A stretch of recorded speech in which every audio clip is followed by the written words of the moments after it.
اعوذ باللہ من الشیطان الرجیم بسم اللہ الرحمن الرحیم۔ آج کے اس روحانی سفر اور علمی گفتگو میں ہم رمضان 2026 کے 9ویں پارے پر غور کر رہے ہیں، یعنی سورہ الاعراف کی آیت 88 سے شروع ہو کر یہ سورہ الانفال کی آیت 40 تک پھیلا ہوا ہے۔ بالکل۔ اور ہمارے سامنے جو سورسز اور نوٹس ہیں ان کا عنوان ہے The Primordial Covenant and the Anatomy of Deception، یعنی اس ازلی عہد اور دھوکے کی باریک ساخت کو سمجھنا۔ اب تک ہم نے قرآنی غور و فکر میں واضح بیرونی دشمنوں یا کفار کی بغاوتوں اور بڑی قوموں کے عروج و زوال کی کہانیاں پڑھی ہیں، مگر اس 9ویں پارے میں آ کر رخ اور موضوع بالکل بدل جاتا ہے۔ صحیح کہہ رہی ہیں آپ۔ یہاں بنیادی توجہ بیرونی فوجوں پر نہیں ہے، بلکہ انسان کے سب سے قدیم اور پوشیدہ دشمن پر ہے، یعنی شیطان پر۔ فساد کی سب سے خطرناک شکل کوئی شور مچاتی ہوئی بغاوت یا واضح کفر نہیں ہوتی، بلکہ یہ ایک نہایت خفیہ اور باریک گمراہی ہوتی ہے، ایک ایسا دھوکہ جس کا احساس انسان کو تب تک نہیں ہوتا جب تک وہ بہت دور نہ نکل جائے۔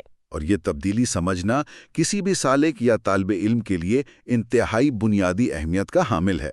اصل میں بات یہ ہے کہ جب دشمن واضح ہو، سامنے کھڑا ہو اور حملہ آور ہو تو اس سے بچنا آسان لگتا ہے۔ انسان اپنا دفاع کرنے کی کوشش کر سکتا ہے۔ ظاہر ہے سامنے دشمن ہو تو انسان ڈھال اٹھا لیتا ہے۔ ہاں، مگر اس بارے میں جس قدیم دشمن کو بے نقاب کیا گیا ہے، اس کی کامیابی کا انحصار ہی اس بات پر ہے کہ اس کی چال کو پہچانا نہ جائے۔ خفیہ گمراہی کا مقصد یہ ہوتا ہے کہ قدم آہستہ آہستہ، یعنی قطرے قطرے کر کے سیدھے راستے سے ہٹیں۔ انسان کو لگتا رہتا ہے کہ اس کی سمت ٹھیک ہے، وہ تو صحیح راستے پر ہی گامزن ہے۔ اس کو لگتا ہے کہ سب ٹھیک چل رہا ہے۔ بالکل، مگر باطن میں وہ حقیقت سے میلوں دور ہو چکا ہوتا ہے۔ آج کے اس روحانی سفر کا بنیادی مقصد دراصل اس غلاف کو اتارنے کی کوشش ہے، تاکہ یہ سمجھا جا سکے کہ گمراہی کی شروعات اچانک کسی واضح انکار سے نہیں ہوتی، بلکہ بہت ہی میٹھی ترغیب، چھوٹے سمجھوتوں اور ایک جھوٹے اطمینان سے جنم لیتی ہے۔ بہت خوب۔ اور اس خفیہ دھوکے کی ساخت کو سمجھنے کے لیے میں سوچ رہی تھی کہ موسیٰ علیہ السلام اور فرعون کا واقعہ ایک عظیم آئینہ ہے۔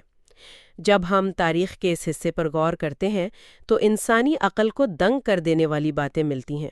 اب دیکھیں نا، فرعون نے اپنے دربار میں بالکل واضح معجزات اپنی آنکھوں سے دیکھے تھے۔ جی بالکل، اپنی آنکھوں کے سامنے۔ اس نے دیکھا کہ موسیٰ علیہ السلام کا عصا اچانک ایک زندہ اور حقیقی اژدہا بن گیا۔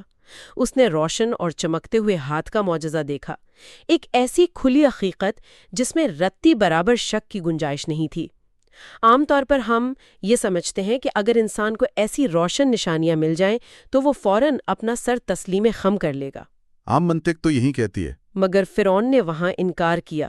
ایک شخص اتنی واضح سچائی کو دیکھ کر بھی اس قدر اندھا کیسے ہو سکتا ہے؟ یہ راز باطن میں کیا اشارہ دیتا ہے؟ حقیقت تو یہ ہے کہ فرعون اندھا نہیں تھا۔ اگر ہم اس نفسیاتی پہلو کو تحمل سے ظاہر اور باطن کی روشنی میں سمجھیں تو واضح ہوتا ہے کہ فرعون نے اندر سے، یعنی اپنے باطن اور قلب میں، اللہ کی عظیم طاقت کو کبھی جھٹلایا ہی نہیں تھا۔ اچھا، یعنی وہ واقف تھا؟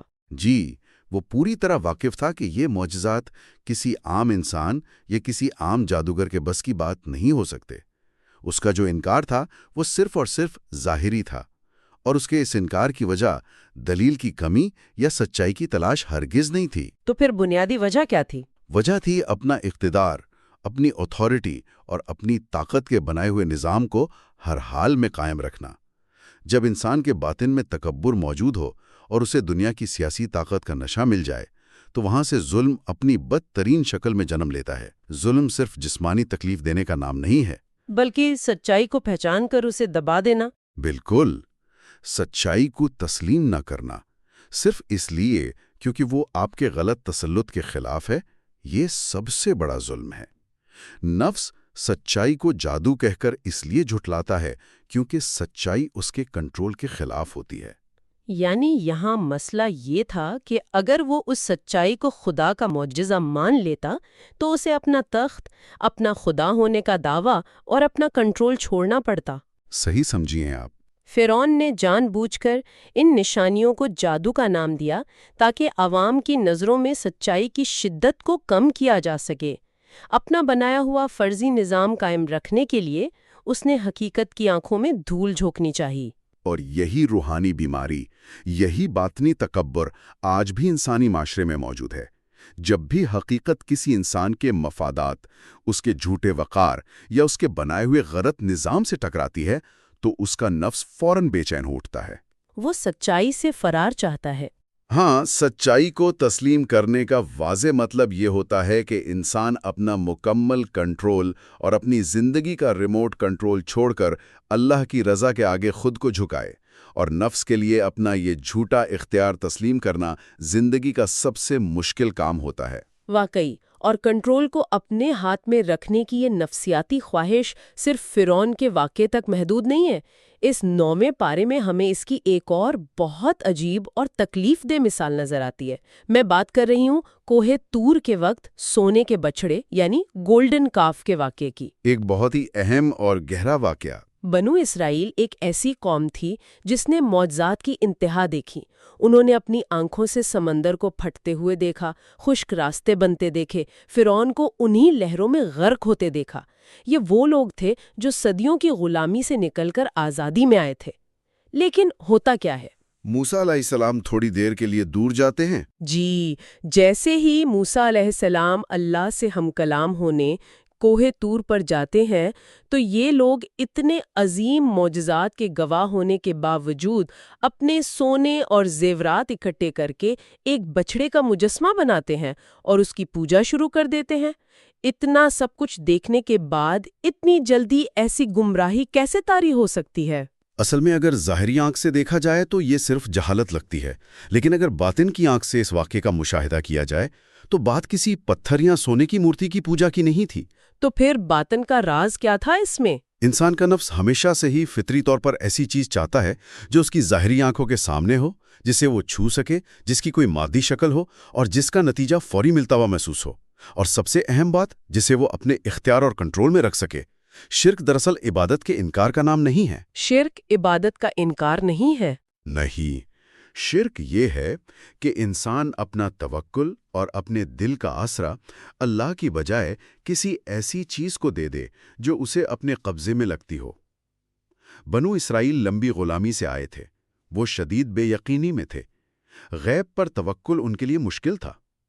وہ چاہتے تھے کہ کوئی ایسی مورت ہو جسے وہ جہاں چاہے اپنے ساتھ لے جا سکیں، جس کے سامنے وہ اپنی چنتائیں رکھ سکیں، مگر جو ان سے کسی عظیم اصول کی توقع نہ رکھے۔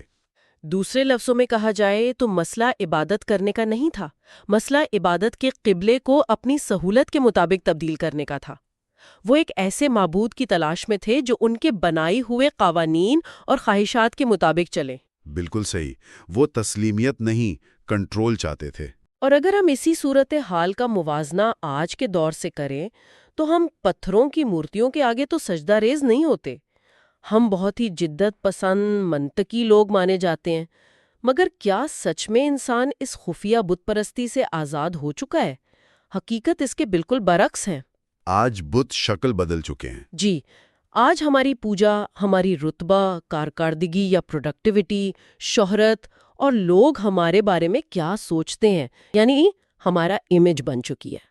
ہم انہی خفیہ آلات کے سامنے اپنی پوری زندگی، اپنا وقت اور اپنے دلوں کا سکون قربان کر رہے ہیں۔ یہ ایک بہت ہی تلخ حقیقت ہے، مگر اس دھوکے کا آشکارا ہونا روح کی صفائی کے لیے لازمی ہے۔ شیطان عبادت کے جذبے کو کبھی مٹانے کی کوشش نہیں کرتا، کیونکہ وہ بخوبی واقف ہے کہ عبادت کا عنصر انسان کی فطرت میں گھلا ہوا ہے۔ وہ کرتا صرف یہ ہے کہ اس عبادت کا رخ کسی فانی چیز کی طرف موڑ دیتا ہے، یعنی ٹارگٹ تبدیل کر دیتا ہے۔ ہاں، جب انسان اپنی زندگی کی ہر سانس، اپنی توانائی کسی ایسی چیز کو حاصل کرنے میں لگا دے جو اسے رتبہ یا طاقت دے رہی ہو، تو وہ دراصل اپنے انہی نئے گولڈن کاوز کے آگے سجدہ کر رہا ہوتا ہے۔ شیطان ان اولاد کا استعمال اس لیے کرتا ہے تاکہ انسان کا توکل اسباب پر اتنا بڑھ جائے کہ وہ اسباب پیدا کرنے والے رب کو بالکل فراموش کر بیٹھے۔ ہم ان لائکس، بینک بیلنسز، ٹارگٹس اور ٹائٹلز کو اپنا معبود اس لیے بنا بیٹھتے ہیں کیونکہ ہمیں یہ گمان ہوتا ہے کہ ہم انہیں اپنے حساب سے ریگولیٹ کر سکتے ہیں، اور یہی وہ آہستہ آہستہ آنے والی بیماری ہے جو باطن کو کھوکھلا کر دیتی ہے۔ بے شک، باطن مکمل کھوکھلا ہو جاتا ہے۔ جب ہم اصل مرکز سے ہٹنے کی بات کرتے ہیں تو اسی پارے میں موجود اس روحانی نچوڑ کی طرف دھیان چلا جاتا ہے جو تصوف کی جان ہے۔ میں عہد الست یا دا پرائمورڈیل کووننٹ کی بات کر رہی ہوں۔ قرآن میں اس عظیم واقعے کا ذکر آتا ہے جب اللہ نے تمام روحوں کو اکٹھا کر کے دریافت کیا، "Am I not your Lord؟ کیا میں تمہارا رب نہیں ہوں؟" اور ہم سب کی روحوں نے ایک آزاد قلب کے ساتھ اقرار کیا تھا۔ ہم نے کہا تھا ہاں ہم گواہ ہے۔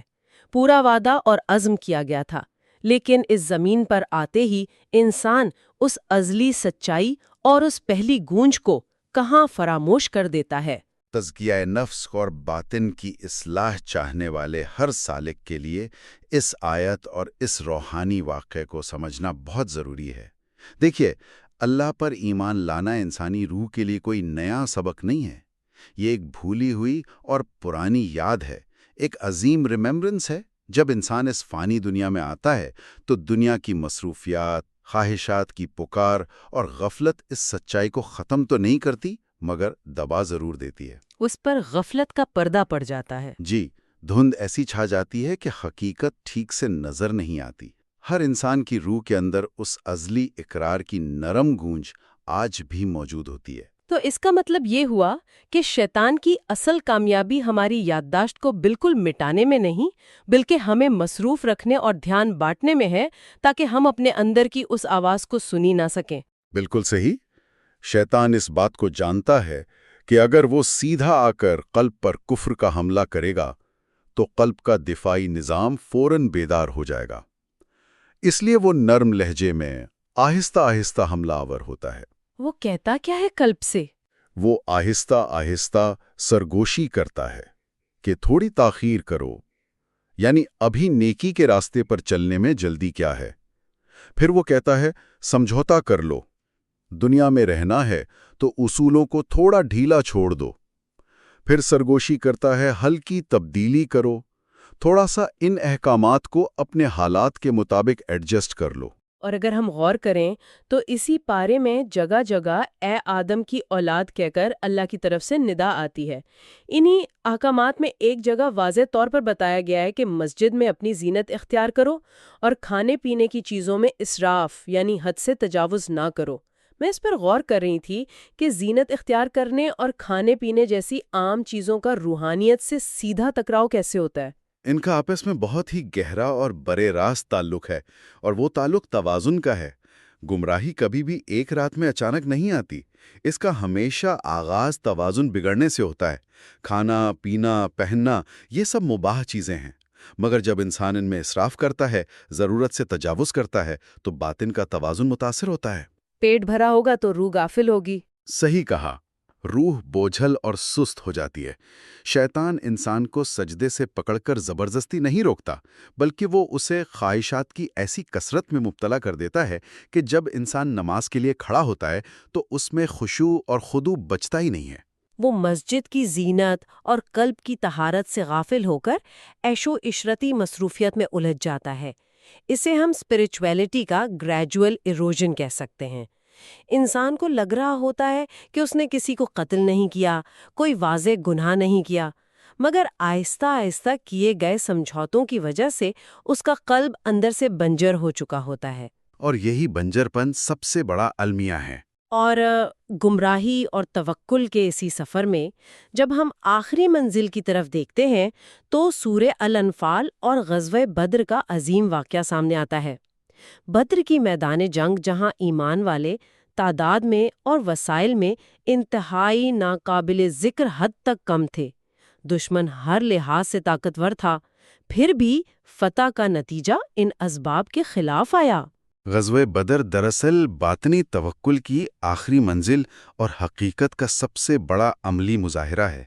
کامیابی اور فتح کبھی بھی تعداد یا اسباب کی محتاج نہیں ہوتے۔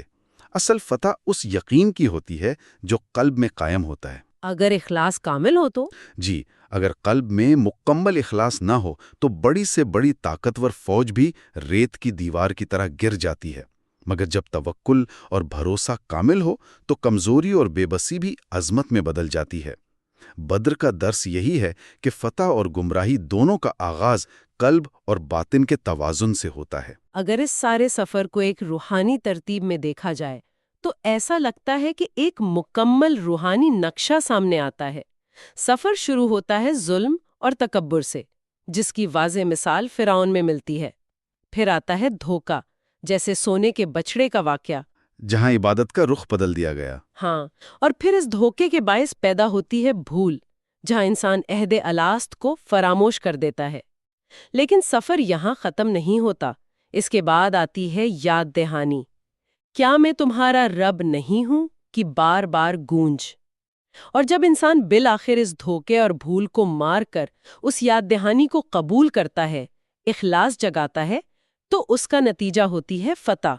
ظلم، دھوکہ، بھول، یاد دہانی اور پھر فتح۔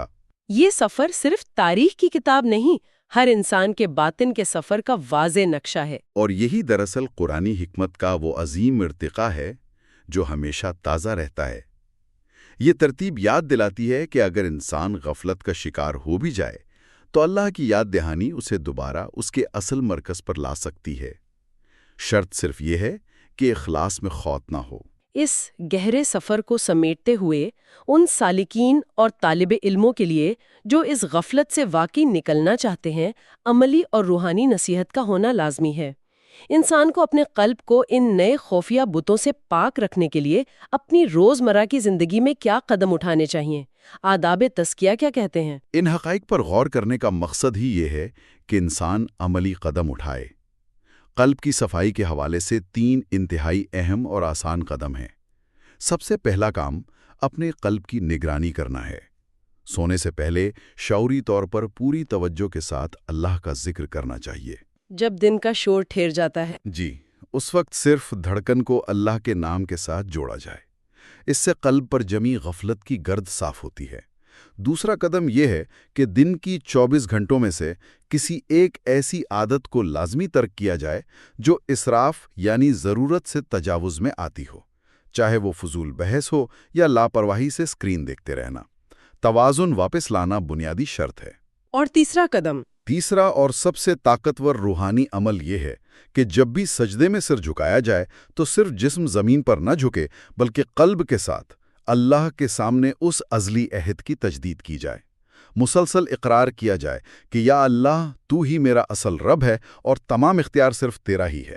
یہ قدم روح کو اس کی اصل حالت کی طرف واپس کھینچ لاتے ہیں۔ سجدے میں اپنے عہد کی تجدید کو عادت بنا لینا ہی باطن کی اصلاح کا سب سے بڑا راستہ ہے۔ ہم اپنے اس روحانی سفر کے آخری حصے میں پہنچ چکے ہیں، لیکن اس غور و فکر کو مکمل کرنے سے پہلے ایک آخری فکر انگیز سوال ہر سالک اور روح کے مسافر کو اپنے قلب میں ڈھونڈنا چاہیے۔ کیا ہم اپنی روزمرہ کی کارکردگی اور کامیابی کی دوڑ کے پیچھے ان خفیہ بتون کو پہچان سکتے ہیں جو ہمارے قلب کو حقیقت سے غافل کر رہے ہیں؟ اللہ نے تو پہلے ہی پوچھ لیا ہے، کیا میں تمہارا رب نہیں؟ اور ہم نے اقرار کیا تھا۔ تو آج سوال یہ نہیں کہ کیا حقیقت ہم پر واضح کی گئی ہے، سوال یہ ہے کہ کیا ہم اپنے قلب کو اس خفیہ اور باریک دھوکے سے محفوظ رکھنے کے لیے تیار ہیں؟ یہ وہ عظیم سوال اور سرگوشی ہے جس کی گونج ہر طالب علم کو اپنے باطن میں ہمیشہ زندہ رکھنی چاہیے۔ یہی تزکیہ نفس کی ابتدائی منزل ہے۔ بطور شکرانہ یہ حوالہ جات میر علی شاہ کی جانب سے مرتب کیے گئے ہیں، جو ایک طالب علم ہیں اور living the wisdom of the Quran podcast کے ذریعے اس حکمت کو بانٹ رہے ہیں۔ آرٹیفیشل انٹیلیجنس کی وجہ سے الفاظ کی ادائیگی میں کسی بھی قسم کی غلطی یا کوتاہی کے لیے معافی اور قبولیت کی درخواست ہے۔ آئیے اس علمی اور روحانی مجلس کا اختتام ہم ایک نرم اور عاجزانہ دعا کے ساتھ کرتے ہیں۔ اطمینان اور پاکیزگی عطا کر، ہمیں ہر اس ظاہری جھوٹ اور خفیہ دھوکے سے محفوظ رکھ جو ہماری توجہ اور توکل تجھ سے ہٹا کر کسی بھی فانی اسباب پر لگانے کی کوشش کرے۔ ہمارے اندر اس عزیلی عہد، اس وعدے کو ہمیشہ بیدار اور زندہ رکھ تاکہ ہم زندگی کی ہر خوشی میں، ہر دشواری میں اور ہر فتح میں کامل توکل اور اخلاص کے ساتھ صرف تیری پناہ ڈھونڈے۔ اس گفتگو کو ہمارے لیے اور تمام سالکین کے لیے ہدایت، بخشش اور روح کی بیداری کا عظیم ذریعہ بنا دے۔ آمین۔ آمین یا رب العالمین۔ اللہ ہم سب کے قلب کی مسلسل حفاظت فرمائے اور حقیقت کو اس کی سچی اور اصل شکل میں پہچاننے کی اور اس پہ ثابت قدم رہنے کی کامل توفیق عطا کرے۔